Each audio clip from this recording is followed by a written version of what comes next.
Dana Sullivan, 34, and I work at a bank.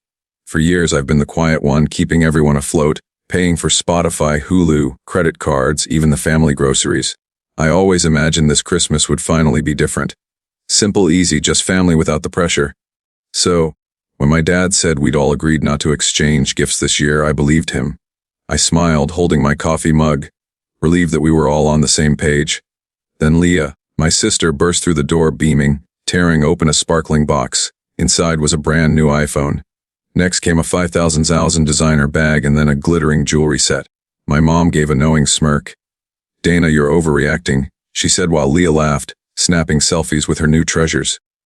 My parents clapped proudly like she'd just won an award. My chest felt tight. After years of covering their subscriptions, their emergencies, their endless bills, this was my thank you. A slap in the face wrapped in shiny paper. I didn't argue. I didn't cry. I just grabbed my coat, walked out into the icy night, and drove home. That evening, I logged into every account, every card, every automatic payment in my name, and hit cancel. All of it. By morning, my phone showed 29 missed calls, messages flooding in calling me selfish. Then at 7:00 a.m., 2 police officers knocked on my door. I froze, my heart pounding. I knew this was just the beginning. What would you do? Walk away quietly or confront your family? Tell me in the comments below.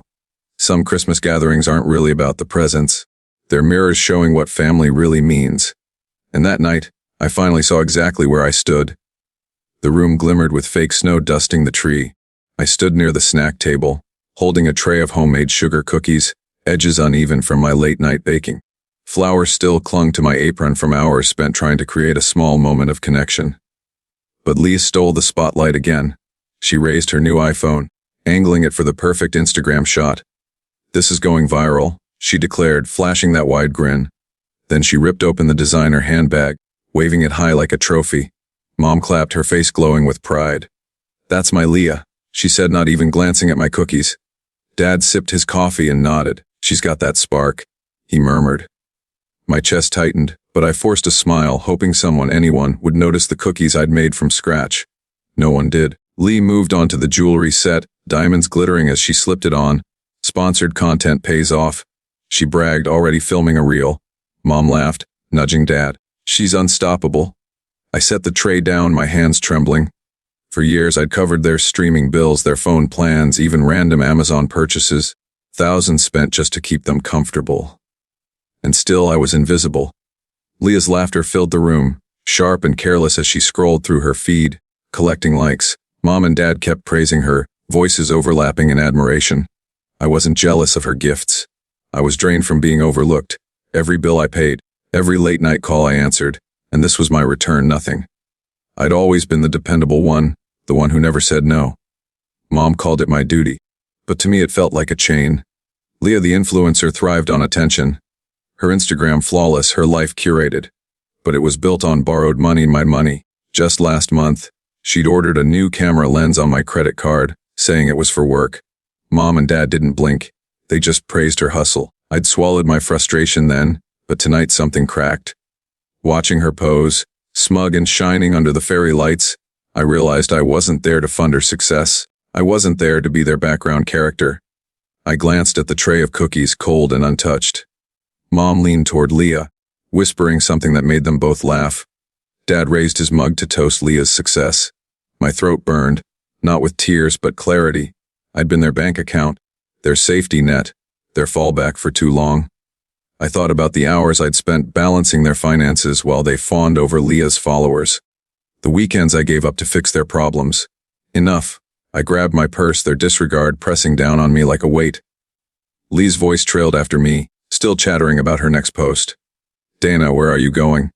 Mom called, her tone more irritated than worried. Dad didn't even look up. I didn't reply. My boots echoed across the floor as I headed for the door. The cold air outside struck me like truth. Sharp, cleansing, undeniable. I didn't need their approval or their thanks. I was finished being the one who kept their world running while they cheered for Leah. Keys jingling in my hand, I stepped into the night. The betrayal stung, but it also freed me. I wasn't just walking out of a Christmas party. I was walking away from their expectations. This wasn't about cookies or gifts. It was about finally choosing myself. Driving home, my mind replayed years of bank statements, each one a quiet reminder of how much I'd given. I'd been paying for their Spotify Premium for 3 years. Ever since Lee said she needed high-quality audio for her workouts, she added her own devices, streaming endlessly while I covered the bill. Then came Hulu. I'd set it up so Mom and Dad could watch their favorite old sitcoms, but Leah hijacked it for her content, filming product reviews and makeup tutorials she never paid for, all on my dime. The credit card was worst of all. I'd added them as authorized users years back, thinking it would be for emergencies. But Corey, Leah's husband, treated it like his personal wallet. Last spring, he bought a 2000 leather jacket for a business meeting. Lee charged a $500 camera lens for her videos, claiming it was vital for her brand. Every new charge made my stomach twist. When I questioned it, Mom just shrugged. "It's family responsibility," she'd say, her tone sharp like I was the unreasonable one. Dad would nod and say, "We all do our part." Except they never actually did. I'd tried setting limits before. 2 summers back, I brought up the idea of splitting the Spotify cost. Lee just laughed. "You're the money person, Dana. You handle it." Mom sided with her, calling me selfish for even mentioning it. "Family helps family," she said, voice sharp with finality. I gave in, for guilt twisting inside me like I'd done something wrong just for wanting fairness. Another time, I brought up the credit card charges with Dad. He brushed it off. "Leah's still getting her career off the ground. You've got a steady job." As if what I did didn't count. As if my sacrifices were just expected. I'd spent endless nights balancing their budgets, skipping my own plans to cover their emergencies. Like the time Lee called past midnight, crying about needing $500 to fix her car before a shoot I sent it, even though I was saving for a new laptop. Or when Corey's urgent vet bill turned out to be a $700 grooming session, I paid that too. Their thanks came in quick texts, never followed by, "How are you holding up?" Or, "Can I help this time?" Mom once said, "You're so good with money, Dana. It's your gift." But it didn't feel like a gift. It felt like a burden. Leah's Instagram followers kept growing, her videos gleaming with the gear I'd bought. Corey strutted it in designer clothes while I drove a decade-old car. Mom and Dad bragged about Leah's success at every family dinner, but never mentioned the hours I spent keeping everyone afloat. Last fall, I tried again. Suggested we close the shared credit card. Leah rolled her eyes. "Don't make this dramatic." Mom's eyes filled with tears. "Why are you pulling away from us?" Dad just muttered, "Let's not fight," staring into his coffee. And like always, I caved, hating myself for it. But driving home that night, their voices replayed in my head. Mom's family responsibility, Dad's we all pitch in, and Lee's careless laugh. My hands clenched the steering wheel, knuckles white. I realized I wasn't just paying their bills. I was paying for their approval, for scraps of affection. And I was getting nothing back. Every dollar I spent was another piece of myself gone. I'd been their safety net for too long, and they didn't even see it. My phone sat silent beside me, but I knew it wouldn't last. They'd notice soon enough, and they wouldn't like it. But I wasn't the same Dana who always gave in. Not anymore. By 10 p.m., my phone was lighting up nonstop. Sitting on my couch, laptop open, I started typing. Spotify first, logged in, still full of Leah's playlists and Mom and Dad's oldies. I changed the password, locked them out, and canceled the family plan. Done. Next. Hulu. Their profiles stared back. Leah's for her content. Mom and Dad's for their sitcom binges. I reset the password, deleted their access, saved changes. Finally, the credit card. I'd added them years ago, thinking it was temporary. Now all I could see were Corey's splurges and Leah's work expenses. I called the bank, removed them as authorized users, and froze the card. My hands trembled, but I felt lighter with every click. This wasn't revenge. It was survival. Then came the flood. Leah's texts popped up first. "Are you serious? You locked me out of Spotify." Followed by, "You're ruining my workflow." Then more faster. "You're such a Grinch, Dana. Happy now." By 10:30, she'd posted on Instagram a photo of her new iPhone captioned, "Some people can't handle joy. Guess who's trying to ruin Christmas?" Her words hit like a punch. She'd made me the villain and her followers were eating it up. Then Mom's message. "You're embarrassing us. Fix this now." It stung, but it wasn't new. I'd heard it every time I dared to speak up. Dad's text followed, curt and commanding. "Put the accounts back. We need them." I set the phone down, heart pounding. They weren't asking. They were giving orders like I was their employee, not their daughter. Then Corey called. I let it go to voicemail. His message dripped with contempt. "Real mature Dana cutting us off like that. Grow up." I didn't call back. Their voices, all of them, echoed in my head. The same old chorus of blame. For years I'd been their safety net, their personal ATM, and they'd come to believe it was my duty. Not anymore. I reopened my laptop, double-checking everything. Spotify, mine alone now. Hulu, just my shows. Credit card clean, no more surprise charges. My phone buzzed again. Leah's messages piling up, accusing me of sabotaging her career. Another Instagram story, her pouting with a designer handbag captioned, "Some people just want to tear you down." I didn't reply. I didn't need to. Their outrage only proved one thing. I'd finally drawn a line they couldn't cross. Mom texted again. "This isn't how we raised you." I almost laughed. Raised me. They'd taught me to say yes, to pay up, to stay quiet. Dad called twice, leaving a voicemail. "Dana, we're family. Fix the accounts." I deleted it without listening to the rest. Corey's final text came through next. "You'll regret this." I blocked his number. My inbox was chaos. Leah's tantrums, Mom's guilt trips, Dad's demands. And yet, for the first time in years, I felt calm. No more arguing, no more begging to be understood. Just peace. I was finished explaining myself. Each account I closed became another brick in the wall, a barrier they could no longer cross. They could yell, post, or call me every name they knew. It didn't matter. I wasn't their bank anymore. I wasn't their doormat. I switched off my phone. The silence washed over me like calm water. This was my line in the sand, and I wasn't moving back. The next morning, the doorbell yanked me out of sleep. I stumbled out of bed, heart pounding, and opened the door to find Mom and Dad standing there, faces flushed with fury. "You're being selfish, Dana," Mom snapped, her voice sharp enough to slice through glass. "You think you can just cut us off?" Dad folded his arms, glare hard as stone. "Turn those accounts back on. We're family, not a company." I stood frozen, the cold floor biting at my bare feet. Their words stung, but I wasn't shocked. They'd always expected me to clean up their messes. Before I could speak, a police cruiser rolled up, lights flickering red and blue. 2 officers stepped out, badges glinting in the sun. "We got a report about a family dispute," one said, voice calm but steady. Mom jumped in immediately, finger pointed straight at me. "She's the problem, officer. She locked us out of our accounts." I drew in a slow breath, steadying myself. This was so typical of Carol, always the first to escalate, always ready to make me the villain. My phone buzzed. Mandy, a text. "I'm on my way." Minutes later, her car screeched into the driveway. She didn't hesitate, stepping right between me and my parents. "Dana's got this," she said firmly, meeting my eyes with a nod. She pulled me aside, her gaze gentle but unwavering. "I've been through this," she whispered. "I cut my family off last year. They called me every name they could think of. But it gets easier. You're not alone." Her words felt like a lifeline, dragging me back from the edge of doubt. I turned to the officers, my voice steady. "These accounts belong to me. I pay for them. I set boundaries and they're upset about it." The taller officer nodded, jotting something down. "Sounds like a civil issue," he said. "If they're in your name, it's your choice." Mom's face twisted in anger, her voice rising. "This is absurd. She's tearing our family apart." Dad's tone went cold. "You're punishing us, Dana." "Just fix it." I straightened my spine. "I'm not punishing anyone," I said quietly. "I'm protecting myself." The officers exchanged a brief look, then faced Mom again. "Mom, if the accounts are hers, there's no crime here." They tipped their hats and walked back to the car, leaving Mom seething. Mandy squeezed my arm, grounding me. "You did the right thing," she murmured. "They'll have to figure it out without you."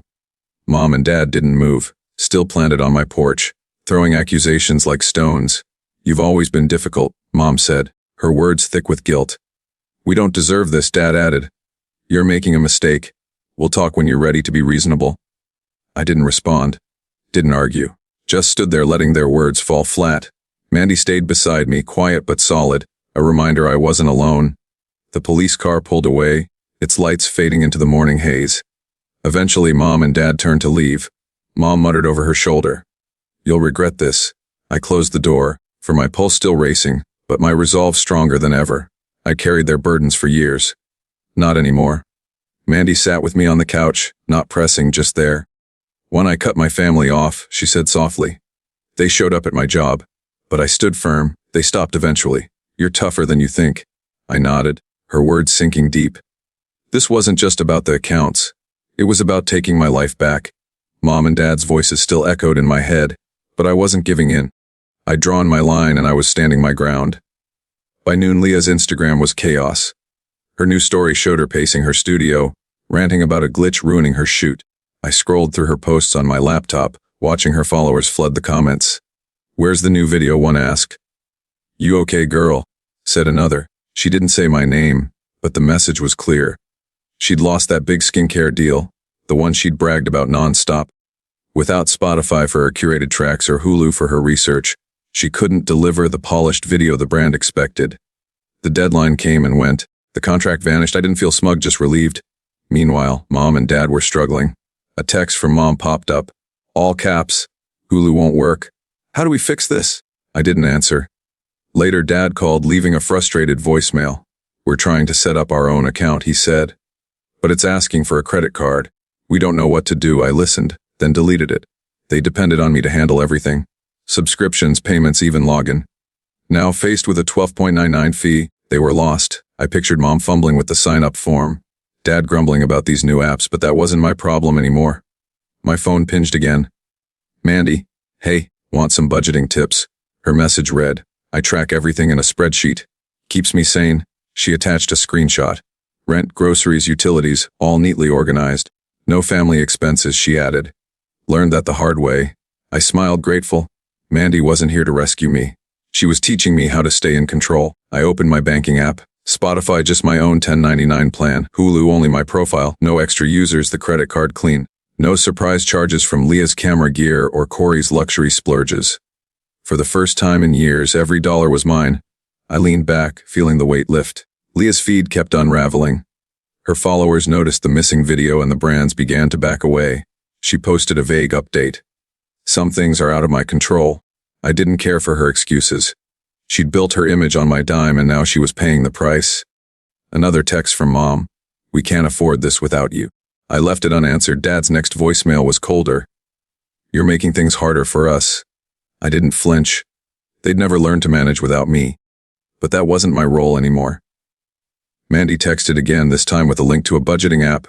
"It's free," she wrote. "Helps you see where your money's really going." I downloaded it, entered my income and expenses, everything balanced. No shared costs, no hidden drains. It felt freeing. I thought of Leah scrambling to fix her image, and Mom and Dad wrestling with a simple sign-up form. They'd taken my help for granted, but I was finished carrying them. My accounts were mine. My money was mine. And finally, my peace was mine. I closed the app feeling steady. This wasn't about revenge. It was about freedom. That afternoon, I opened my laptop and sat down with a quiet sense of purpose. For the first time, I was designing a future that was entirely my own. A blank spreadsheet stared back at me as I began typing out a personal budget, my hands steady and sure. The first line was 200, an investment in an online art class I'd always wanted to take, a chance to sketch landscapes without hesitation. Then came 500 for a weekend getaway to the Oregon coast. I could almost feel the ocean breeze and hear the calm of the trails. Next, I marked a 300 a month for savings, building the kind of emergency cushion I'd never had before. Finally, I added a small note, the 50th for a new sketchbook and pencils, a quiet promise to nurture my rekindled love for art. Each figure I entered felt like a declaration of independence. Every choice a reminder that I was finally putting myself first. After years of funding other people's lives, my phone stayed blessedly still. No messages, no calls, no demands. The silence felt like air after being underwater. Across town, though, my parents were unraveling. A neighbor texted me bluntly, "Your parents just got a final notice from the electric company. They're panicking about a $150 bill." I pictured Mom surrounded by papers, frustration mounting at the red letters, and Dad pacing, muttering about unfair charges. They'd never had to keep track of bills, because I'd always done it for them. I didn't respond to the neighbor.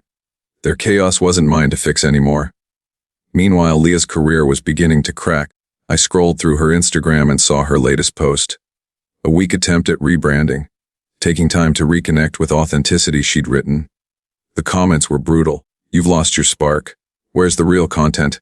Industry blogs soon confirmed what I suspected. She'd lost her major contract with a top makeup brand.